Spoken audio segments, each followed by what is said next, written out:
দর্শক, এবার দেশের বিভিন্ন প্রান্ত থেকে সরাসরি যুক্ত হচ্ছেন আমাদের সহকর্মীরা। প্রথমে যাচ্ছি বরিশালে, সেখানে আছেন সহকর্মী সাইফুর রহমান মিরন।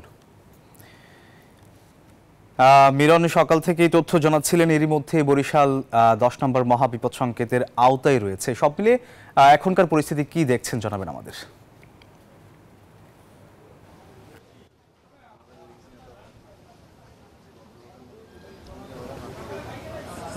ধন্যবাদ।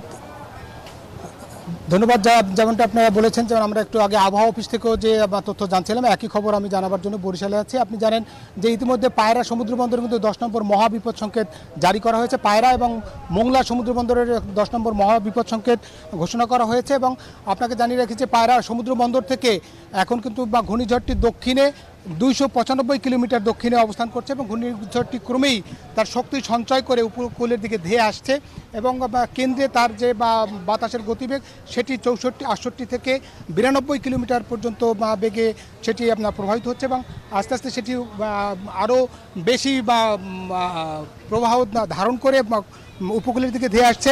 আমরা বরিশালে যে বরিশাল নৌবন্দরে আছি এবং নৌবন্দরে আমরা এই মুহূর্তে দেখছি যে নৌ পুলিশ তারা তাদের প্রচারণা চালাচ্ছেন। আমরা যদি নৌ পুলিশের কর্মকর্তার সঙ্গে একটু কথা বলি, কি অবস্থা আছে বরিশাল নৌবন্দরে এবং নৌযানগুলো চলাচল করছে কিনা। ধন্যবাদ আপনাকে। আমরা আসলে গতকালকের থেকে আমাদের এই বরিশাল, পটুয়াখালী, ভোলার যে আমার যে অঞ্চলগুলো আছে, আমার যে থানাপাড়িগুলো আছে, আমি সবগুলোতেই সতর্ক করে দিয়েছি।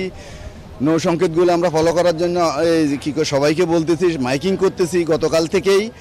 আজকে যদিও 10 নম্বর সংকেত, নিরাপত্তার এত অভাব নাই আমাদের, আমরা সব জায়গাতেই বলেছি আমরা আমাদের থানাপাড়িগুলোতে যদি কোনো নিরাপত্তার কোনো অভাব থাকে তাইলে তাদেরকে নিরাপদ আশ্রয় অর্থাৎ নিকটস্থ থানায় চলে যাওয়ার জন্য আমরা তাদেরকে নির্দেশনা দিয়ে দিয়েছি। আমি সকাল থেকেই ওদের সাথে যোগাযোগ করছিলাম। আপাতত এরকম কোনো সমস্যা নাই যে তারা এখনও পর্যন্ত এইখান থেকে চলে যাইতে হয়, অর্থাৎ নিরাপত্তার কোনো অভাব আছে।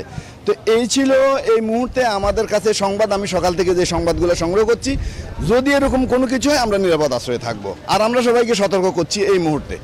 জি, যেমনটা বলছিলেন নৌ পুলিশের এই কর্মকর্তা, এবং আপনি জানেন যে ঘূর্ণিঝড় রিমাল যে ধারণ করতেছে, ক্রমিক তার শক্তি সঞ্চয় করছে এবং উপকূলের দিকে ধেয়ে আসছে। এই উপকূলের দিকে ধেয়ে আসলে এটি পটুয়াখালী, বরিশাল সহ এবং খুলনার যে সাতক্ষীরা অঞ্চলে বা বাগেরহাট অঞ্চলে এটি আঘাত হানবে এবং সন্ধ্যার থেকে মধ্যরাতের মধ্যে এটি আঘাত হানার সম্ভাবনা রয়েছে। সুতরাং সব ধরনের ব্যবস্থা নিয়েছে জেলা প্রশাসন, বিভাগীয় প্রশাসন, কোস্টগার্ড, পুলিশ সহ সবাই সতর্ক অবস্থায় আছে এবং সব ব্যবস্থা তারা গ্রহণ করেছে।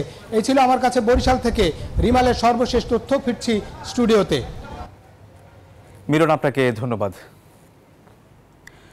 দর্শক, ঘূর্ণিঝড় রিমালের খবর জানাচ্ছিলেন আমাদের সহকর্মীরা।